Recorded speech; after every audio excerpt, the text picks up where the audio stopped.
त्याचा काय प्रूफ आहे? पदरी घेऊन पदवीला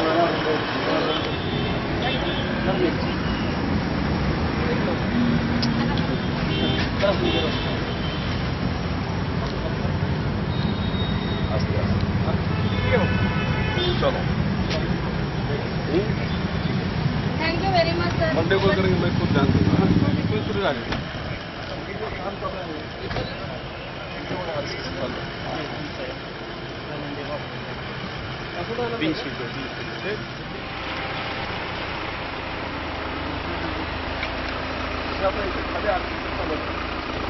या स्पीडला त्यांना स्पीड येते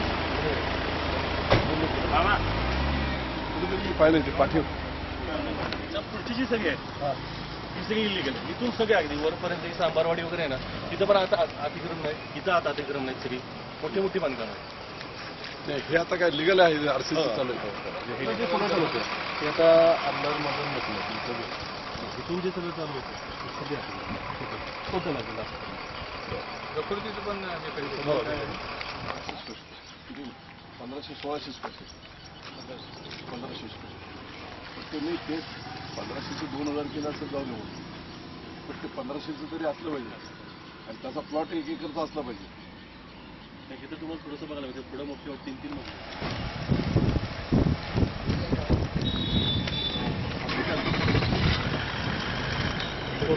असं आपण हे केलं लोकल रहिवास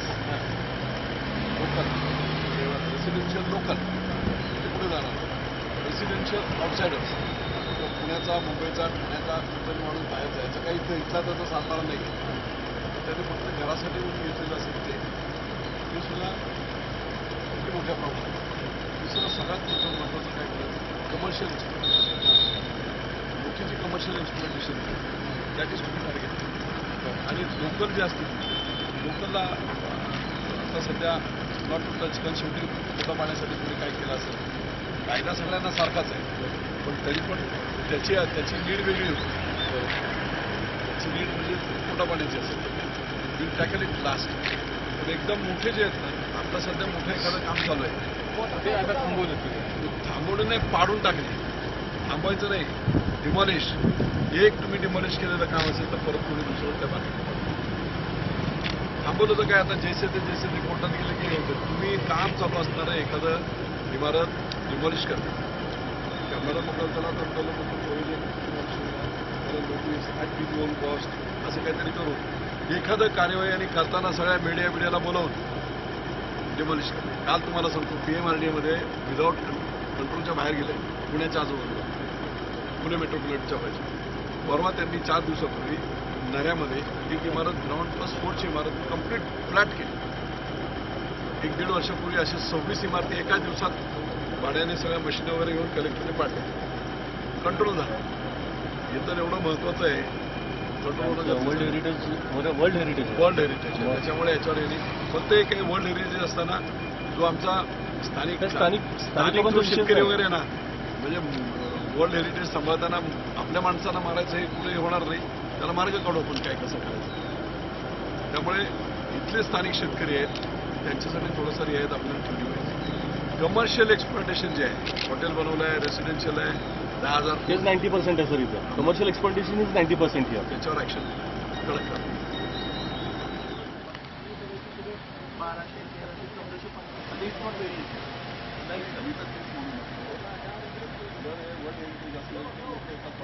नाही म्हणून मी तर म्हणतो स्थानिकांना जर अशा परिस्थितीमध्ये दुसरं उपजीविकेचं काही साधन नसेल आणि म्हणून जर ते काय करत असतील तर अजिबात माझी हरकत नाही, पण ते कायद्यात कसं बसवायचं ते करावं लागेल. स्थानिकांना रोजगार करून देत नाही साहेब. पिठलं भाकरी आणि हो साहेब, बोलू द्या स्थानिक लोक कमर्शियल बांधकाम जर तसं काय करत असतील तर त्यांच्यावर शिक. हे बघा स्थानिक लोक जे आहेत ना, मी माझी सरपंच उद्देश नाव सांगा उंबरकर, रामचंद्र बाबराव उंबरकर. सर्वात महत्वाचं म्हणजे आत्ताच्या परिस्थितीला तर ह्या ग्रामीण भागातल्या लोकांना तर आता डेव्हलप करता येणार नाही. ही सिटीतली लोक जी येऊन डेव्हलप करतात त्यामुळं ह्या बाहेरची जी लोक येतात, बाहेरची लोक त्यांना राहायला जेवायला वगैरे ह्या आमच्याकडनं मिळतंय. आणि आमच्यातली ग्रामीण भागातली लोक जी आहेत, आम्ही मुंबईला जे होतो ते आता काय करतोय, छोटे छोटे उद्योग चालू करतोय किंवा या ग्रामीण भागातल्या बायका तुमच्या नावाखाली 10,000 फुटाचं हॉटेल कोण मुंबईतला कोण पंजाबी येऊन बनवत असेल आणि जर कायदा मोडत नाही असेल तर साहेब कसं ते चालेल? चालणारच नाही. जर हे तुमचं सरकार असताना ह्या मराठी माणसांना जर जगवायचं तुम्ही जर काम केलं तर लय मी अतिउत्तम काय आहे. म्हणतो ऐका, स्थानिक लोकांच्या बाबतीतलं स्थानिक तीन गोष्टी आहेत. एक, आता चाललेली बांधकामं असतील, बांधकामं मोठी ती रोखणे. शूटिंग चालू आहे. नंबर 2, एक मिनिट शूटिंग चालू आहे. कमर्शियल म्हणजे ज्याला आपण बोलतो की व्यावसायिक कारणासाठी मोठ्या प्रमाणात व्यवसाय म्हणून बाहेरच्या लोकांनी येऊन जे काही केलं असेल, कायद्यात मोडला असेल तो. ते मग तुम्ही ग्रामपंचायतींना अधिकार द्या ना की अशा लोकांसाठी इको सेन्सिटिव्हला ग्रामपंचायतीला अधिकार नाही, राज्याला अधिकार नाही, त्याच्यात जास्त. साहेब आम्हाला एवढंच म्हणायचंय की जर पहिल्या म्हणजे पूर्वीपारपासून आमची लोक मुंबईला वगैरे पुण्याला वगैरे होते, आता कुठं तरी थोडेसे तरुण ते रोजगार तुमच्या मी पर्यटनाच्यामुळे काय म्हणतो ऐका, तुमच्या नावाखाली मोठी कमर्शियल एक्सप्लॉटेशन आणि कायदे मोडत असतील आणि हे खराब करत असतील तर ती तुम्हाला जरी योग्य वाटतं? नाही नाही ते झालंच नाही पाहिजे. अरे मग आणि तुम्ही ते आता- झालं तर आम्हाला रोजगारच नाही. मग तेच मी म्हणतोय की जी शासनाच्या योजना आहेत छोट्या मोठ्या, नहरी योजना वगैरे वगैरे पाहिलेपर्यंत आता ते पुस्तकाचं गाव ओपन केलंय, काही लोक आले तिथे गावात अशा काही योजना असतील जिथे स्थानिकांना कायद्यात बसून काय करता आलं तर ते आम्हाला आनंद आहे. काय आम्हाला ते तुम्ही आम्हाला काहीतरी न्याय आमच्यावर तुमच्याकडनं पाहिजे की आम्हाला जर आम्ही रहिवासी आहे इथली- आता सध्या तुमचा प्रश्न नाही, आता सध्या इलिगल बांधकामं मोठी जी आहेत ना, मोठी हा. आम्ही छोट्यांना हात लावत नाही. ओके साहेब आणि पालकमंत्री या नात्यानं ही ग्रामस्थांना आणि हा डोंगर भाग आहे साहेब, अक्षरशः सगळी या ग्रामीण भागातली लोक पिकाचं आज वगैरे आपल्या साहेब आम्हाला खेतवाडी बाजारात मुंबईमध्ये अजिबात मी बी आज हा प्रामाणिक शिवसैनिक झारापकर नवलकर त्या टाइमला खेतवाडीमध्ये होते, त्यावेळेचा आम्ही बी शिवसैनिक आहे.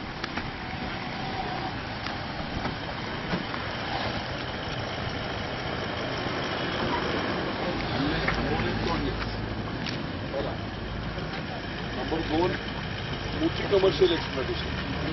बाहेरून आलेल्या लोकांना त्यांनी व्यवसाय करण्यासाठी जागा घेऊन त्याच्यात मोठी बांधकामं करून कायद्याचा भंग केला असं ते पहिले आहे. आणि शेवटची स्टेप किंवा लोकल लोकांना त्यांचा रोजगाराचा प्रश्न पोटा पाण्याचा म्हणून जे करत असतो त्याला शेवट करावे. पण लोकल माणसाने कुणातरी आपलं एक लोक नाव आहे आणि मुंबईतलं येऊन कुठेतरी मेहताब शाह बांधतोय तर ते त्याला लाड केलं जाणार. लोकल आम्ही ग्रामपंचायती पहिली ग्रामसभेचे ठराव, त्याचा प्रूफ, सातबारा, त्याचा रेशन कार्ड हे म्हणजे तो असा आहे की ग्रामस्थ असेल म्हणून त्याला कायद्यात सूट आहे असंही नाही. तर फॉरेस्टचे कायदे असतील, कायम पाड्यात राहणारा फॉरेस्टवाला आदिवासी असेल त्याला काही झाड तोडायला परमिशन नाही, तो तिथे राहतो. कायद्याचा भाग तोच पर्यटन वाढलेल्यामुळे पण ते त्या विदिन लिमिट पाहिजे ना. म्हणून आमचं पण तसं म्हणणं होतं सर की बघा आता येणाऱ्या काळामध्ये तुम्ही जर नोंदणीमध्ये परवानगी नाही तर ते काय होतं बाहेरची लोक गावात येऊन थोडं हे करून म्हणजे आपली 13 लोक बाकी लोक त्यांचं घर आहे कुठे छोटा प्रमाण हॉटेल करतात भजी बनवले काय तू वेगळा भाग आहे तो वेगळा भाग आहे. त्याला तू आता आम्ही ग्रामपंचायत साहेब नोंद करतो कुठे आहे तुमचे आहे कुठे अधिकारी कुठे मागे पुढे एक्सप्लॉटेशन आहे नाही 2,000-3,000 स्क्वेअर फीट वगैरे. आता आर्थिक गावावाल्याकडे पैसे कुठे तेवढे आहेत? लोकल तेवढं झवडं लावलेलं आहे तरी ते घर बांधलेलं काही काही ठिकाणी दिसतंय ना असं. 4-4 माळे लावले. तेच ते आम्हाला लोकांनी त्याला वेळीच कंट्रोल नाही केला ना तर सगळीकडे वाट लागेल.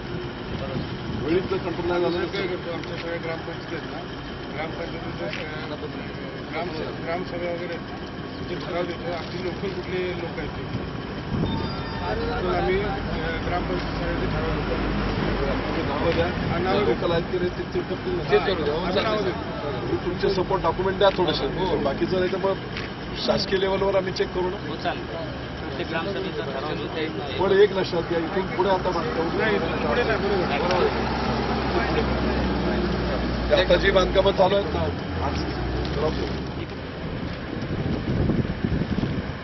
फोन करतो तुम्हाला माघारी येताना. नाही अजून बघत चाललंय.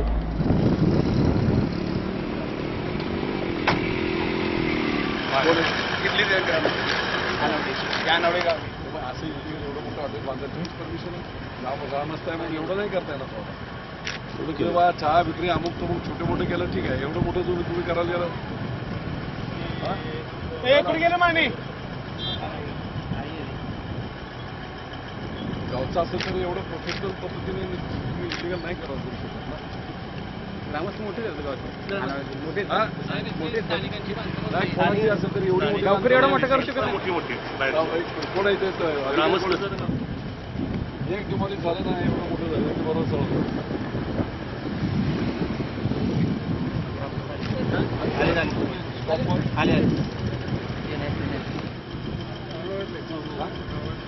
गावातलं असेल तर एवढं मोठं बांधायला नाही गावातलं असेल तरी म्हणजे बाहेरची इन्व्हेस्टमेंट घेऊन असं सगळं त्यांना सोडायला गावातला माणूस हे नाही करू शकत नाही एवढं मोठं बांधायला कसं काय ते म्हणून त्याला नोटीस बेकार आणि इमिडिएट काढून टाकायचं डिमॉलिश करत नाही मग ते पदवीर असते पण हे नाही करता येणार नाही करता येणार परिस्थिती अशी आहे हा. मी इथली जमीनची विकली वरची मग परमिशन घ्या ना तुम्ही मागा ना परमिशन परमिशन साहेब मिळतच मग करा मग तुम्ही असंच होणार मग परमिशन त्या झोनमध्ये असल्यामुळं 1000 मीटरच्या उंचीवर असल्यामुळं परमिशन ऑफिसला गेले गावाला कोणी सगळं वाट लागून जाते ना वर्ल्ड हेरिटेज आहे तुम्ही जरा समजून घ्या जरा आहे आम्हाला स्थानिक म्हणून तरी थोडंसं आम्हाला नाही, स्थानिक म्हणून तुम्ही 5 स्टार बांधाल तर नाही होणार 5 स्टार कसं हे 5 स्टार पत्र्याचे शेड आहे त्याचं जरी असं म्हणजे मी सांगतोय उदाहरण बरोबर आहे साहेब. असं नाही होणार. एवढं कमर्शियल एक्सप्लेनेशन थोडं आता काही जास्त करू नये नाही नाही काय नाही याला करत. नोटीस जाणार कारण नका, काय करू नोटीसला नका 100% नोटीस जाणार याला तोडायला लावणार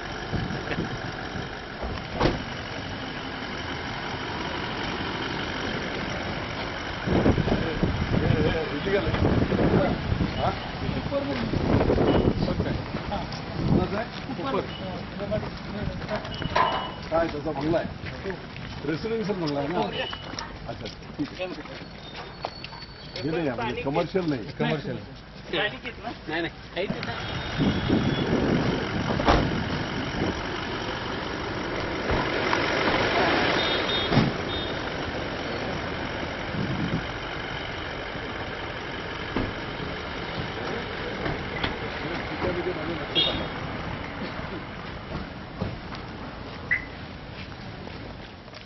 चालू आहे का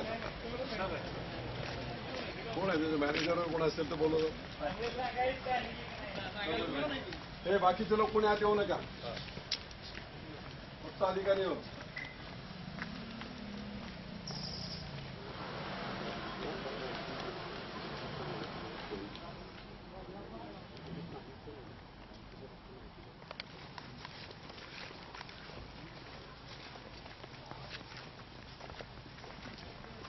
चालू पण बंद सारखं वाटतंय कोण नाही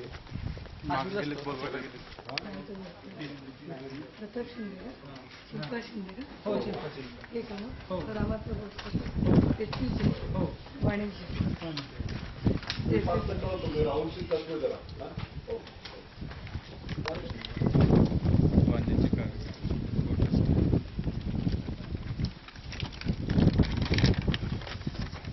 हे रामाचं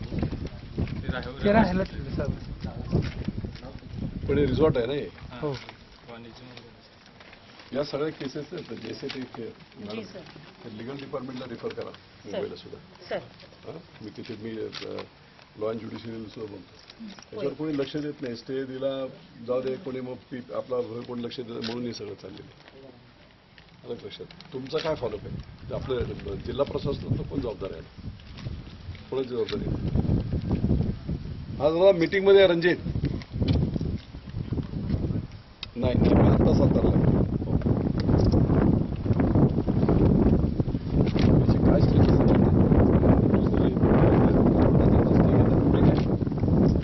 काय स्टे उठवण्याच्या दृष्टीने उठवण्याच्या दृष्टीने तुम्ही काय केलं डिपार्टमेंटला आपण रेफर करू ते तिथं फॉलो ते पण एक ही प्रोसिजर झाली ना मग हॅनिंग लोन जशी प्रोसिजर होते ना हे सर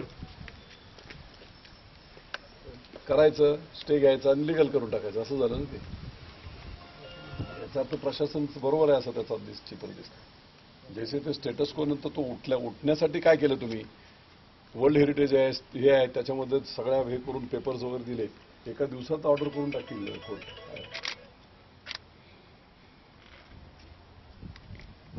त्याच्यात काय चालते म्हणजे हे रिसॉर्ट म्हणजे काय रूम्स वगैरे कोण आहे इथं?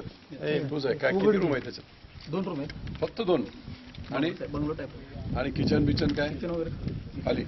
मग एका वेळेस किती लोक तुम्ही हे करता इथे? 4 लोक 4. नाही किती कस्टमर घेता? एका वेळी 2 म्हणजे 2 रूम आहेत. 2 कस्टमर आहेत. 2च रूम आहेत.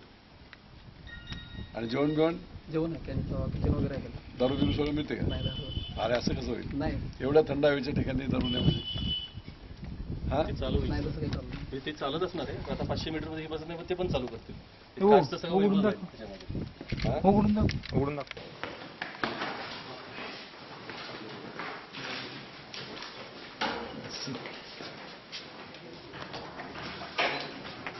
काम चाललंय की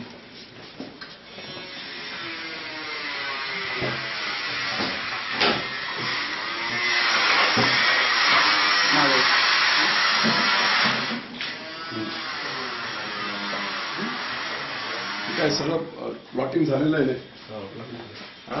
त्या प्राण्यांना एवढा त्रास होतो. तिथं 2 व्यक्ती जायबंदी होती आणि प्लॉटिंग करून प्रत्येकानं तारा मारले. 34 पासून ते वर्ष गेल्या 3 वर्षात 2 व्यक्ती जायबंदी होती. बाकी प्राण्यांना काय खूप आवडतं.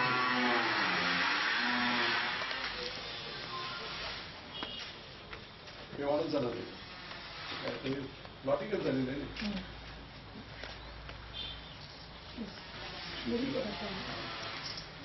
वेळीच त्याच्यावर दक्षता घ्या. तिकडे बोर्ड लावून टाका मोठे. One more thing on eco sensitive zone, no construction is allowed. You cannot stay here.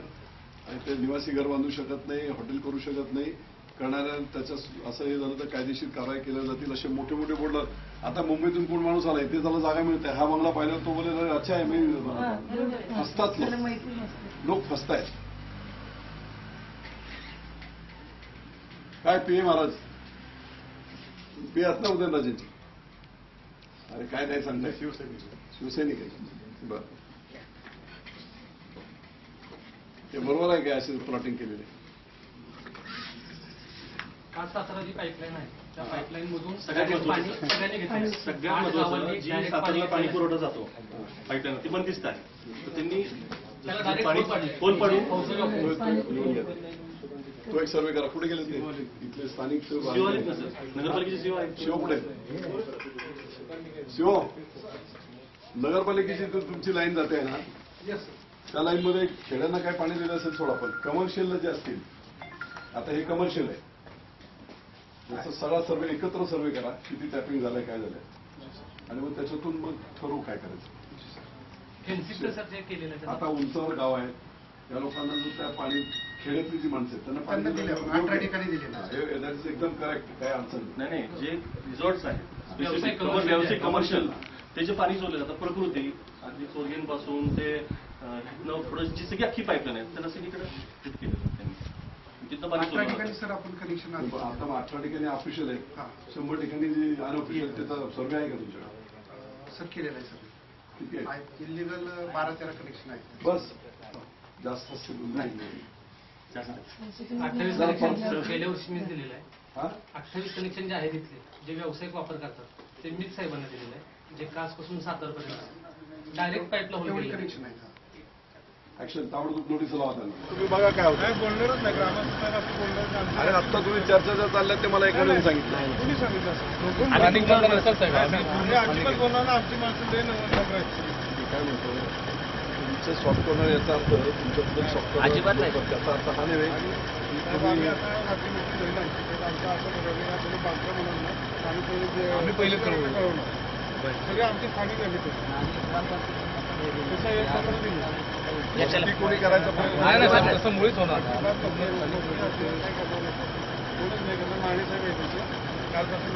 म्हणून मी काय म्हणतो तुम्ही मस्त मला सॉफ्ट कॉर्नर याचा आपलं पूर्वी ठरणार नाही गेलं ना बाहेरून येऊन बाहेरचे लोक किती त्रास देतात. काय काय लोक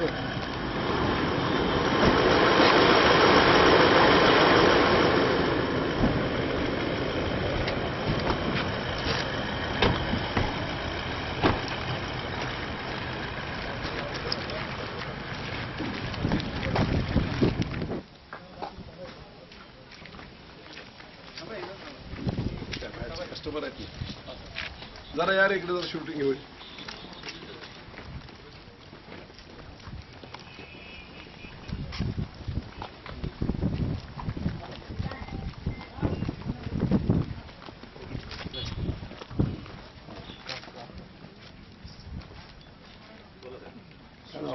मी विजय शिंदे. अच्छा, ते कोणी जरा महिला होती तिला जर बोलव. आत यात की कुठून आलेला आहात आपण? नाही, आपण कुठून आला? मुंबईवरून. बरोबर, मुंबईला कुठे राहता? बरोबर, पूर्ण फॅमिली आले काय? आम्ही दोघे आलोय. ड्रायव्हर आहे माझा, गाडी आणली.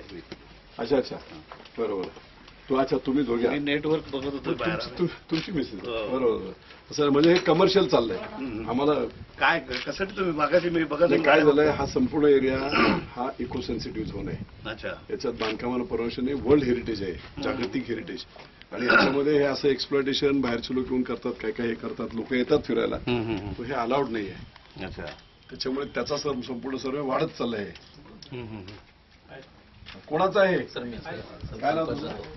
गावातला जाकळे गाव आमचं वडिलोपार्जित जागा आहे सर. मी मुंबईला नोकरी करत होतो. डेव्हलप होत चाललं म्हटलं. चौघेजण भावासाठी एकत्र म्हणून चाललं, पर्यटन वाढले म्हणून आम्ही कृषी पेढ्याच्यातून घेतोय परमिशन. हो, पण ते कृषी पर्यटनची पहिली परमिशन घ्या आणि मग करा. 11 मेला ओपनिंग झाले सर. 11 मेला चालू केलं. चालू करायची परमिशन अगोदर घ्यायचं असतात.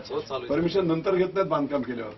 परमिशन घ्या ना, तुम्हाला मिळत असेल तेवढी परमिशन घ्या, काही नाही. मग पण तुम्ही म्हणाले तसं करायला जर तर मग ते अडचण. तुमच्या नावाखाली इतर लोक हे करतायत. नाही घेतो परमिशन. परमिशन्स घ्या. काय नाव साहेब? तुम्हाला इथे आता इको सेन्सिटिव्ह झोनला 1000 फुटावर परमिशन मिळते का? मग कसं करणार? कुठून ते परमिशन? महाराष्ट्र आपल्या एमटीडीसीचं निवासन न्याय परमिशन मिळते. मग ते घ्या ना. ते तयार झाल्याशिवाय ते बांधकामाच्या अगोदरच करायला पाहिजे ना. नाही ते टोटल कमर्शियल आहे ना हे. बघा, उद्या इको सेन्सिटिव्ह झोनवाले सेंट्रल गव्हर्नमेंटचा वगैरे सर्वे आला ना की तिथे निदान मला तुम्ही सांगू शकाल बापू बापू करून. तिथे कोणी बापू नये टापू नये, ते सफाया करून टाकतील सगळं. सेंट्रल गव्हर्नमेंटचे लोक आले, तक्रारी झाले, त्याचे तक्रारी झालेच म्हणून तर हे सेंट्रल गव्हर्नमेंटचे लोक आले तर काहीही करणार नाही त्याच्यावर. आणि इथून पुढे बापू आम्ही स्थानिकाच्या वतीने एवढं सांगतो की इथून पुढे एक आमची फक्त 13 जण आहेत. बांधकामं चालू नाही, ते आता देतो नव्हते आम्ही लेट. तोच खुश. वाडीत काहीतरी पाण्याची टाकी बांधून देतो, शाळेला 10,000 रुपये देतो, तो खुश. 10,000 सरपंचाला म्हणजे दाखवायला गावाला आणि 50,000 सरपंचाला. हे सगळे धंदे माहित आहेत ना. बरोबर नाही. परमिशन घ्या, काय मिळत असतील तर अदरवाईज कारवाई होतील तुम्हाला. संपत आम्ही पत्रकार मी काय म्हणतो, मी असं नाही म्हणत की याच्यावर मी एवढंच म्हणतोय की विदिन लिमिट लोकांना हे सुद्धा राखलं नाही. अशा पद्धतीने बाहेरच्या लोकांना रोखा तुम्ही. तुम्ही आता बाहेरचे लोक तुम्ही रोखा. निदान तुमचं आम्ही एक संघटना पण काढल्या साहेब. 70 लोक जेवढे पण ते बाहेर तुम्ही काय करणार? नाही, तुम्ही रोखायला तुम्हाला स्ट्रिक्ट हे केलं पाहिजे. तर आता सगळं प्लॉटिंग झालेलं, आजूबाजूला सगळे बांबू लागलेले. आम्ही साहेब काय करणार? तर लोक आता समजा मुंबईतला एक माणूस आला, ह्याने प्लॉटिंग घेतलं, त्यांनी घेतलं, अरे बरं आहे. स्थानिकाचे सर्व लोकांना पहिले 1,000 रुपये गुंठ्याने 4,000 एकरीने विकलेले. फक्त 10-12 जण हे 10 जण 7 जण ते पण आम्ही थोडे इथून मुंबईला. काय वेळा तर गावातला एक माणूस आहे, त्याच्याकडे पैसे नाही. माझ्यासारख्या मुंबईतून येणार, तुझं नाव कर, मी पैसे टाक. असं नाही होत. 7 जणांची जमीन रोडला होती. एक माझी होती, यांची अशी 7 जणांची आणि 4 भाव होते. बाकी खालची सर्वांनी डोंगरापर्यंत जमीन विकलेली. 4,000 एकरीने बापू जमीन विकत घेतल्या, गुजराती मारवाडी सर्व. आणि आता ती म्हणतात तसं उलट तुम्ही हे घेतलं स्थानिकासाठी चांगलं झालं की बाहेरची लोक बांधणार नाही तर पुढे 10-12 जणांची उद्या गाडी जरी वडापावची दादागिरी आहे ना बापू त्यांची. किती नाही दादागिरी. ती बाहेरची लोक बांधलेले आहेत ना. म्हणजे तुमचं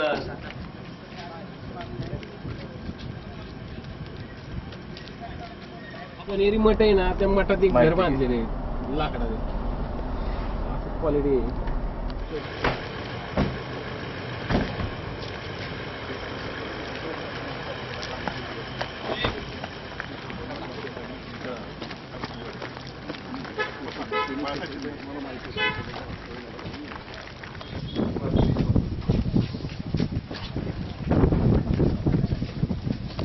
रिसेप्शन नाही आहे जास्त करतो.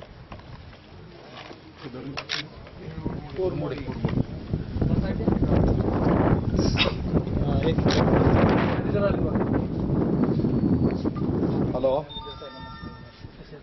मॅनेजर नाही हमको हॅलो हमें मतलब ऐसे ही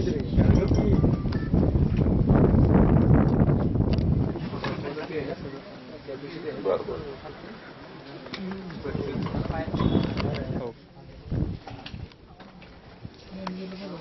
कुठे मॅनेजर कुठे गेला? तुम्ही येणार नाही तर काय झालं? मग जेवण बिवण कसं? जेवण म्हणून ऑर्डर असले तर बनवते. अच्छा मग आता वास येत आहे. आता आपल्यासाठी 4 माणसांसाठी. बरं कोण आहे छाबडा? घनश्याम छाबडा ते रायगाव मिलिटरी स्कूल कुठे? सातारा. सातारा. बरं आमच्या सावपुरीमध्ये एक स्कूल आहे. स्कूल आहेत त्यांची. त्यांना नोटीस दिली आहे ना?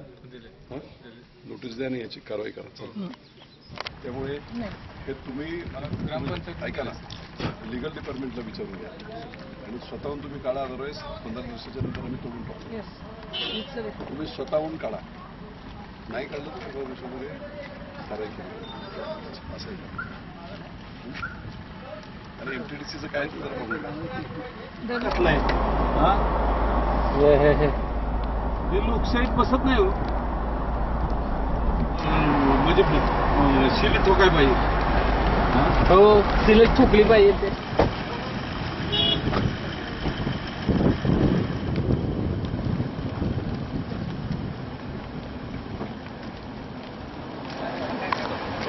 बेस्ट आहे. हाईट वाढवली तुमचं?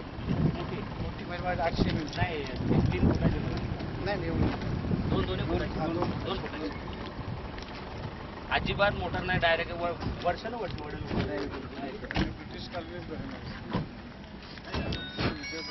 इथे आपण हाईट वाढवतोय ती काय कशामध्ये करतो? मातीमध्ये हा रोड जातो त्याला पर्याय रोड घेतलाय. रोड ते घेतलाय गाठायवर म्हणजे ह्याच्या खाली पाणी 400 मीटर नाही फूट असं. मीटर म्हणजे अर्धा किलोमीटर झाला. आरसीसीचं केलं म्हणजे हे सबमर्जन्स होईल. 100 मीटर येईल. 100 नाही खाली हाईट 18 मीटर. भूमिपूजन नाही झालं. आकाशचं अंतर जे आहे ते 7 पासून 22 किलोमीटर आहे. गेल्या 25 वर्षाच्या अवैध बांधकामावर कुणी हातोडा मारण्याचं धाडस केलं होतं. आज आपण प्रत्यक्ष पाहणी करताय. आता हे जागतिक आहे ना? वारसा स्थळ आहे. वारसा काय? जागतिक वारसाचं वर्ल्ड हेरिटेज. World heritage. हा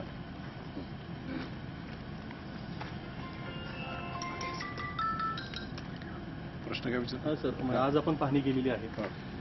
अनधिकृत बांधकामाची लिस्ट आपल्याला प्रशासनाकडून आपल्या हातात आलेली आहे आणि एकंदर ही जी सगळी बांधकामं आणि हे सगळं बघितल्यावर आपली काय नेमकी भूमिका आहे? असं आहे की महाराष्ट्राचं वैभव म्हटलं तरी काय हरकत नाही. कास पठार पूर्ण जगभरामध्ये वर्ल्ड हेरिटेज म्हणून प्रसिद्ध आहे आणि म्हणून हे याचं जतन झालं पाहिजे. हा ठेवा आहे महाराष्ट्राचा. आणि हे होत असताना अशा प्रकारची प्रचंड मोठ्या प्रमाणात गेल्या 25 वर्षात अनधिकृत बांधकामं झालेली आहेत.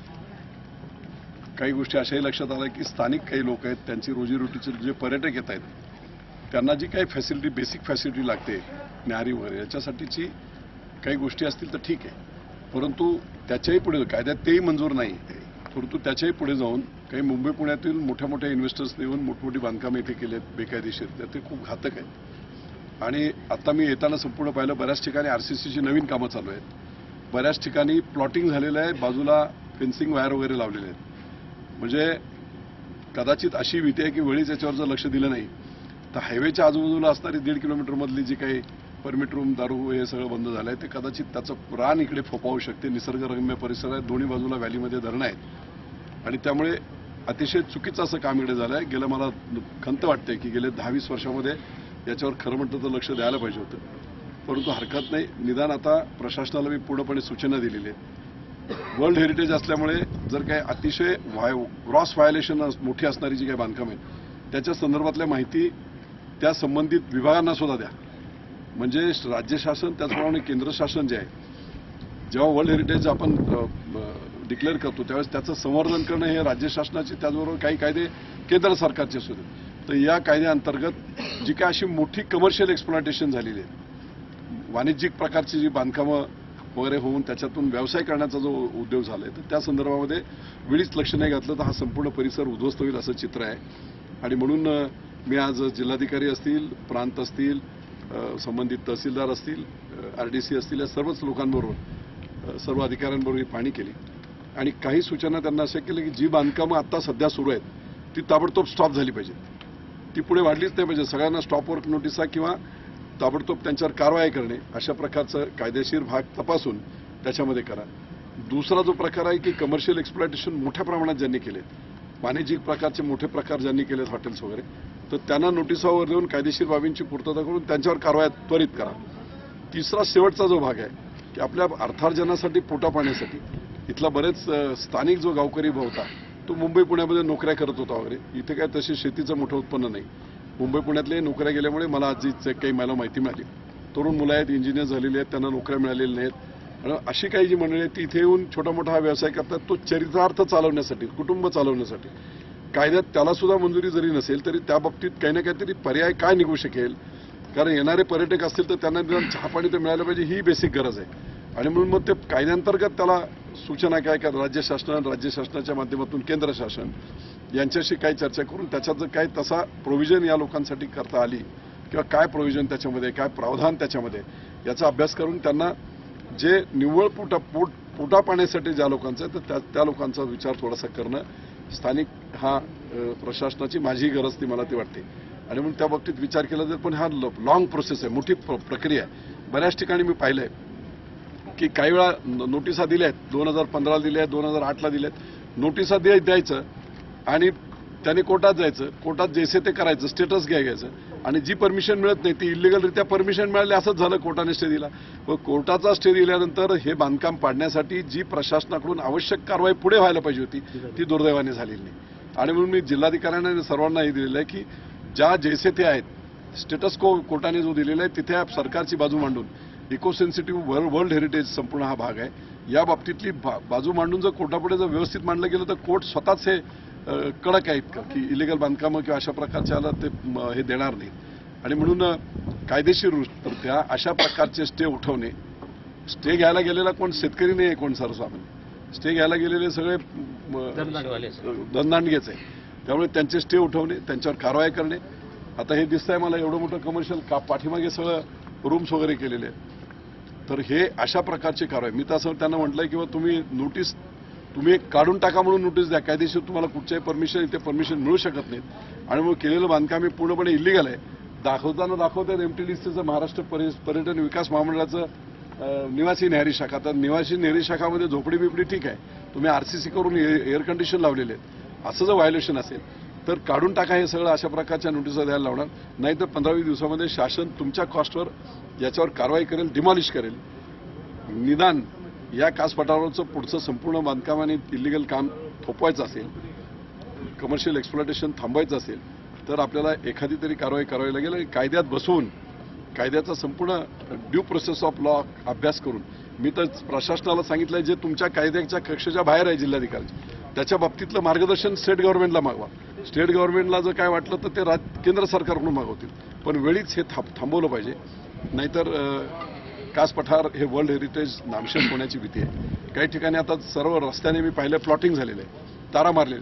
मुंबई पुण्यातून एखादा माणूस आला, दोन्ही बाजूला धरणं दिसत आहेत, हिरवगार आहे, एवढ्या उंचावर आहे, तो भाळतो, त्याला माहीत नाही कायद्याचा भाग आणि तो 3 लाख रुपये 10 लाख रुपये गुंठ्याने जमीन घेतो घर बांधण्यासाठी. त्याला माहीतच नसते की ते आपण फसलो जातो. आणि म्हणून इथे फसले जाऊ नयेत येणारे बाहेरचे लोक सुद्धा, कारण ते काही घामाचा पैसा कमावणारे काही लोक आहेत. तेव्हा जिल्हाधिकाऱ्यांना मी सूचना दिल्यात, संपूर्ण 22 किलोमीटरमध्ये मध्ये 2-2 किलोमीटरवर मोठे बोर्ड लावा. हे संपूर्ण क्षेत्र वर्ल्ड हेरिटेजमध्ये आहे, इथे कुठच्याही प्रकारचं बांधकाम अलाउड नाही, रेसिडेन्स सुद्धा करता येणार नाही. अशा प्रकारचे बोर्ड लावले तर जे लोक फसतायत ते फसणार नाही.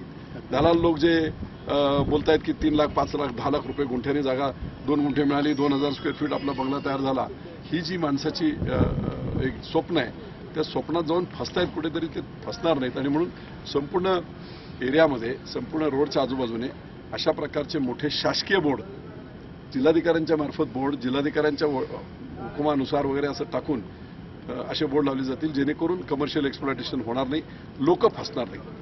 बाहेरून कारवाईला प्रत्यक्षात सुरुवात कधी होईल? कारण काय आता ड्यू प्रोसेस ऑफ लॉ लक्षात घ्या, ज्याला कायदेशीर बाबींची तरतूद हे करून एक लक्षात मी तुम्हाला आश्वासन देतो की आता नोटीस देऊन मग त्याच्यामध्ये काही अधिकारी, तत्कालीन अधिकारी याच्यात समावेश असतील. हे असं काय होत नाही. अधिकारी, जिल्हाधिकारी नसतील त्यांना काय, पण तहसीलदार, तलाठी, फेरड या लोकांना सगळं माहीत असतं. त्यामुळे इथून पुढे फक्त नोटीस देऊन गप्प राहणार नाही. याच्यावर निदान 1-2 ठिकाणी मोठ्या प्रमाणात कारवाया झाल्या की पुढचं बांधकाम तरी थांबेल. अशा प्रकारच्या काही गोष्टी काही ठिकाणी मला दिसलं की कॉमन शेतकरी स्वतःचे पैसे लावून छोट्या मोठ्या, पण त्यांनी निदान करताना मी पाहिलं की ते गावाचं गाव पण राहील असं तरी ठेवलंय. आरसीसी टाईप मी आता एका ठिकाणी मी पाहिलं की काही तरुण पोरांनी केलेलं आहे, पण अगदी खेड्यातलं घर असतं तसं घर बनवलंय. काय केलं कायद्यात जरी ते मंजूर नसेल पण ते त्याच्या पोटा पाण्याची अशा ठिकाणी काही रियायत काय करता येईल, कायदेशीर बाबी तपासून बघून याच्यावर हे केलं जाईल. पण कमर्शियल एक्सप्लॉयटेशन असेल त्याच्यावर कठोर कारवाई केल्या जातील आणि इथून पुढचा तरी जो इलिगल बांधकामांचा प्रकार आहे तो पूर्णपणे स्टॉप केला जाईल अशी मी एक आपल्याला. गंभीर बाब आज आपल्या दौऱ्यामध्ये निदर्शनास आली. आता कास तलाव जो आहे याचा जो पाणी पुरवठा आहे हा आपल्या सातारा शहराला होतो आणि जे कमर्शियल एक्सप्लॉयटेशन झालेले रिसॉर्ट्स वगैरे आहेत हां. यातनं जे नाही म्हणून मी आपली गोष्ट माझ्या लक्षात आली की एवढ्या उंचावर 1000 मीटरच्या वर हे पाणी कुठून येते. तेव्हा मला माहीत पडलं की सातारा शहराला जनतेला पाणी पुरवठा करणारी जी लाईन आहे त्या लाईनलाच त्यांनी टॅपिंग करून घेतलेलं, होल पाडून त्याच्यात घेतलं. निश्चितपणे मी त्यांना विचारलं सीओना, तर ते म्हणे की 11 कनेक्शन की 18 कनेक्शन खेडेगावातल्या लोकांना कारण उंचावर आहेत त्यांना पाणी दिलंच पाहिजे, तो त्यांचा हक्कच आहे, त्याच्याबद्दल वादच नाही, ते प्रकल्पातच आहे. पण त्याच्या व्यतिरिक्त काही कमर्शियल लोकांनी जर असे इलिगल कनेक्शन घेतले असतील तर त्याचा सर्वे मुख्याधिकाऱ्यांना मी सांगितलंय, तो सर्वे करा, इमिडिएट लाईन कट करा, त्यांच्यावर दंडात्मक कारवाई करा. पाणीच मिळालं नाही, इलेक्ट्रिसिटी कशी मिळू शकते इथे. त्यामुळे महावितरणचे जे अधीक्षक अभियंता आहेत त्यांना देखील इलिगल असताना तुम्ही लाईट कशी देता इथे. पाणी इलिगलच मिळालं पण लाईट तर इलिगल नाही ना. लाईट, इलेक्ट्रिसिटी, एसी चालले त्याचा अर्थ कसं काय दिलेलं. विदाउट येण्याची परमिशन इलेक्ट्रिसिटी. म्हणून याच्यावर निश्चितपणे कारवाई करून ह्या कनेक्शन्स कट करायला लावणार, पाण्याचे कनेक्शन कट करायला लावणार, आपोआप बाकीचं होईल. आणि जिथे कुठे क्रॉस व्हायोलेशन दिसते तिथे 2-3 मोठ्या बांधकामावर कडक कारवाया कायद्यानुसार केल्या जातील जेणेकरून पुढचं एक्सप्लॉयटेशन होणार आणि याच्यात कुठच्याही प्रकारचा कुणाच्याही दबावाला भीक घातली जाणार नाही. सर, इनलिगली बांधकामाची वीट काढली जाणार? वीट नाही, वीट नाही, सगळंच पाडलं जाईल.